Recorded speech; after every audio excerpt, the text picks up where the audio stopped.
नमस्कार, बहुत स्वागत है आपका। आप देख रहे हैं शिव पुराण उपाय। अगर आप हमसे अभी अभी जुड़े हैं तो प्लीज़ चैनल को सब्सक्राइब कर लें और पसंद आए तो वीडियो को लाइक करें। कमेंट में हर हर महादेव जरूर लिखें। पितृपक्ष की शुरुआत हो रही है और पितृपक्ष में किन बातों का ध्यान रखना चाहिए, सूर्य देव को जल देने वाले लोटे में क्या डालें और कैसे आप अपने पितृदेवों का आशीर्वाद प्राप्त करें, कुंडली के हर दोषों से मुक्ति पा जाए। देखिए, हमारे परिवार के जिन पूर्वजों का देहांत हो चुका है उन्हें हम पितृदेव मानते हैं और जब तक किसी व्यक्ति की मृत्यु के बाद उसका जन्म नहीं हो जाता वो सूक्ष्म लोक में रहते हैं, ऐसा हमारा धर्म कहता है। और ऐसा भी माना जाता है कि जिन पितरों का आशीर्वाद सूक्ष्म लोक से परिवार के लोगों को मिलता रहता है उस परिवार में उन्नति ही उन्नति होती है, वंश वृद्धि होती है, सुख बढ़ता है, नौकरी व्यापार में तरक्की मिलती है।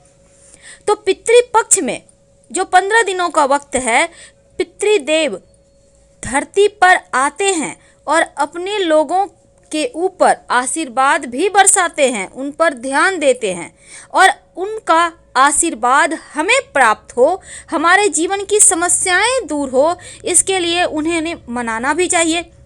तो पितृदेवों का आशीर्वाद, हालांकि वो आशीर्वाद देने ही आते हैं और आपकी समस्याओं को समाप्त करने आते हैं। और पितृपक्ष में जब हम लोग अपने पितरों को याद करते हैं, उनकी याद में दान धर्म का पालन करते हैं, तब पितृदेवों का आशीर्वाद हम पर बरसता रहता है। और इस बार पितृपक्ष 20 सितंबर से 6 अक्टूबर तक रहेगा। पितृपक्ष में कुछ ऐसे कार्य हैं जो जरूर करना चाहिए। जब आप अपने पितरों को नियमित रूप से जल अर्पित करते हैं तब कुछ बातों का ध्यान भी रखना है। जल हमेशा दक्षिण दिशा की ओर मुंह करके दोपहर के समय या फिर आप कम से कम 8 बजे के बाद दें। वैसे सुबह भी दे सकते हैं, लेकिन पितरों को जो जल दिया जाता है वो दिन के समय दिया जाता है, थोड़ा लेट होने का। जल में 1 चुटकी काला तिल जरूर डालिए और अगर आपके पास कुसा घास है तो ले लीजिए। जिस दिन पूर्वजों का देहांत की तिथि होती है उस दिन अन्न वस्त्र दान किया जाता है, लेकिन आप जल में काला तिल डालकर रोज ही अर्पित करेंगे। और जिस दिन आप उनके निमित्त अन्न वस्त्र दान करेंगे उस दिन निर्धन को भोजन भी करवाइएगा। इसके बाद पितृपक्ष के कार्य समाप्त हो जाते हैं। और अब सवाल ये भी है कि कौन पितरों के लिए जल अर्पण करे या श्राद्ध कर सकता है।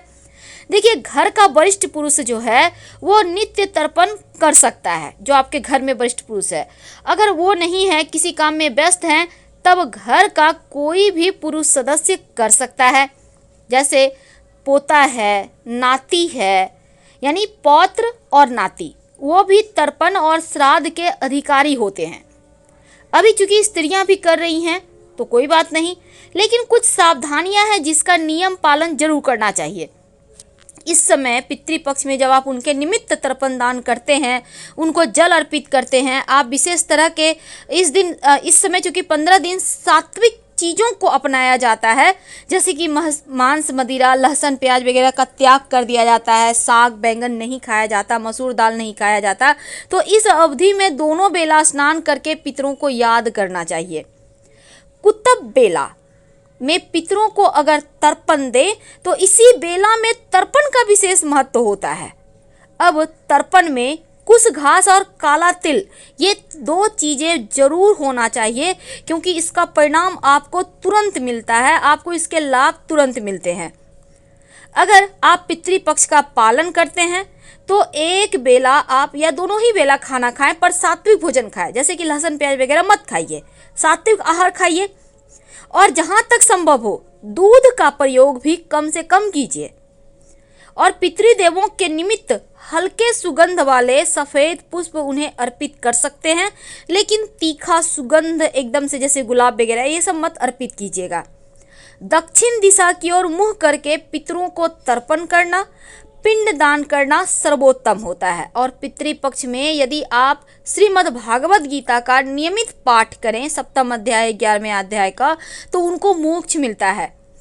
लेकिन किसी से कर्ज लेकर, समाज में अपने आप को दिखाने के लिए दबाव में आकर आप भूल कर भी पैसे इस तरह से लेकर श्राद्ध ना करें, वरना पितृ आपके नाराज हो जाएंगे। तो पितृपक्ष में कुछ बातों का ध्यान भी रखा जाता है, क्योंकि सुबह जब आप उनको जल अर्पित कीजिएगा, उनका तर्पण कीजिएगा, तो कुछ खास बातों का ध्यान रखें। जैसे कि भगवान सूर्य को पहले जल दें और फिर पितर देवों की निमित्त उनको जल देकर उनकी आत्मा की शांति के लिए प्रार्थना करें। और ये सब करने के लिए अगर आप घर में करते हैं तो कोई एक ही स्थान पे करें। आप छत में करते हैं, बालकनी में करते हैं, तो एक ही स्थान पे रोज करें और उस स्थान की साफ सफाई रखिएगा। वैसे तो सबसे आसान ये है, अगर आप धूप वगैरह जलाते हैं तो अच्छी बात है, क्योंकि धूप की तरह अपने हाथों से थोड़ा थोड़ा घी, गुड़ और भोजन कंडे पर भी डाला जाता है इस दिन। और ये प्रक्रिया कम से कम 5 बार घी, गुड़ और 5 बार भोजन से बने भोग का हवन भी किया जाता है। और मंत्र इस दिन पितृदेवों के निमित्त जपा जाता है। हालांकि मंत्र बोलने के बाद आप अपनी हाथ हथेली में पानी लें और अपने अंगूठे के सहयोग से जमीन पर प्रवाहित कर दें। से बताएंगे कि जब आप सूर्य का तांत्रिक मंत्र का जप करते हैं, सूर्य को जल देते समय, तो उसके विशेष फायदे आपको कैसे मिलते हैं और जीवन की समस्त मुश्किलों से आप कैसे आसानी से बाहर आ जाते हैं। और साथ ही अगर आप वो मंत्र, तांत्रिक मंत्र ना पढ़ें तो गायत्री मंत्र पढ़ सकते हैं। आप ओम आदित्याय नमः का जप कर सकते हैं। गायत्री मंत्र तो हर किसी को पता है। और आप कोई भी मंत्र पढ़ें, पर पढ़े जरूर, क्योंकि मंत्र में जो शक्ति है वो आपको जीवन के कठिनाइयों से बाहर निकलने में मदद करेगा। वैसे ओम घृणी सूर्याय नमः इस मंत्र का भी जप कर सकते हैं, या फिर गायत्री मंत्र ओम भूर्भुवः स्वः तत्सवितुर्वरेण्यं भर्गो देवस्य धीमहि धियो यो नः प्रचोदयात् इसका भी जप कर सकते हैं। लेकिन एक बात याद रखिए, सूर्य को कभी भी बिना स्नान किए अर्घ्य मत दीजिएगा। और साथ ही अगर आप सूर्य को रोज जल अर्पित करें तो ये सर्वोत्तम होगा।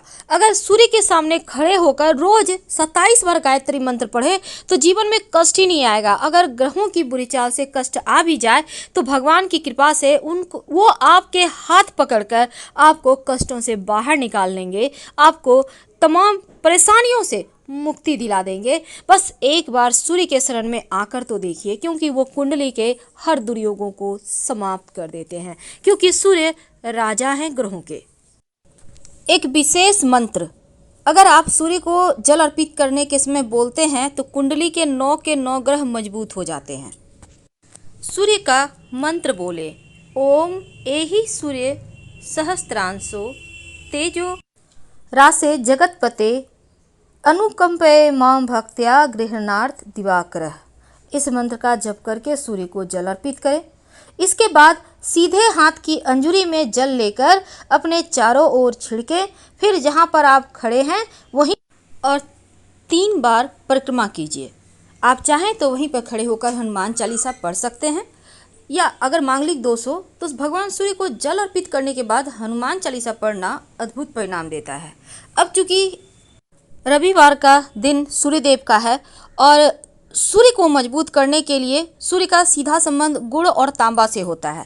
अगर आप अपने हाथों से रविवार के दिन गाय को गुड़ खिलाते हैं, अगर आपका गुरु कमज़ोर है तो केला भी खिला सकते हैं, मंगल कमज़ोर है तो गुड़ खिलाइए। तो गुड़ सिर्फ खिलाने से आपके बुरे ग्रह, अशुभ ग्रह, जो अशुभ प्रभाव है वो डालना बंद कर देते हैं और आपके अनुकूल आपको फल देने लगते हैं। अगर आपका पैसा किसी ने ले लिया है, कहीं फंस गया है, कोई वापस नहीं कर पा रहा, या फिर आपका पैसा कहीं ब्लॉक है, आप चाहते हैं कि आपका पैसा आपको मिल जाए, तब जब आप भगवान सूर्य को जल अर्पित करें तो रविवार के दिन से शुरू करके, अगर आप महिला हैं तो लगातार 21 दिन, अगर आप पुरुष हैं तो लगातार 27 दिन ये प्रक्रिया करना है। जल में 11 लाल मिर्च के बीज या फिर 1 चुटकी लाल मिर्च के बीज डालकर अर्पित करें। भगवान से प्रार्थना करें शीघ्र धन प्राप्ति के लिए। अगर मंगल कमजोर हो तो जल में शक्कर या फिर गुड़ डालकर अर्पित करें तो आपका मंगल बेहतर होता है, जीवन में कष्ट कम होते हैं। शत्रु विरोधी ज़्यादा परेशान करे, आपको लगे कि शत्रु बहुत ज़्यादा परेशान कर रहे हैं, तब जल में लाल गुड़हल के पुष्प डालकर सूर्य को अर्पित करें तो शत्रु विरोधी शांत हो जाते हैं। अगर वैवाहिक जीवन में समस्या है या फिर आपका विवाह नहीं हो पा रहा है, तब जल देते समय सूर्य को जल में 1 चुटकी हल्दी डालकर अर्पित करें। जो विद्यार्थी हैं, पढ़ाई पे फोकस करने के लिए, पढ़ाई में अच्छा करने के लिए जब सूर्य को जल अर्पित करें तो उसमें स्याही डालकर अर्पित करें। ज़्यादा नहीं, 1-2 बूंद डालकर अर्पित करें तो पढ़ाई लिखाई में मन भी लगेगा और आपका खूब तेज बढ़ेगा, मान बढ़ता है। 9 के 9 ग्रह अच्छे फल देने लगते हैं, आपका सम्मान बढ़ता है, सरकारी नौकरी की प्राप्ति के योग बनते हैं, जीवन में जो परेशानी है वो समाप्त होने लगता है। कुछ लोगों के ग्रह दोष खराब होने के कारण जीवन भर उन्हें दुर्भाग्य का सामना करना पड़ता है और कड़ी मेहनत करने के बाद भी सफलता नहीं मिलती। तो रविवार के दिन 9 ग्रहों के अधिपति हैं जो सूर्य, उनका ही दिन है और इस दिन छोटा सा प्रयोग जरूर करें। वैसे इस दिन तंत्र शास्त्र में धन प्राप्ति के लिए एक रामबाण उपाय बताया गया है जो कि आपके जीवन को के जो दुर्भाग्य हैं उनसे छुटकारा आपको दिलाएगा। एक छोटा सा प्रयोग करें। क्या करेंगे?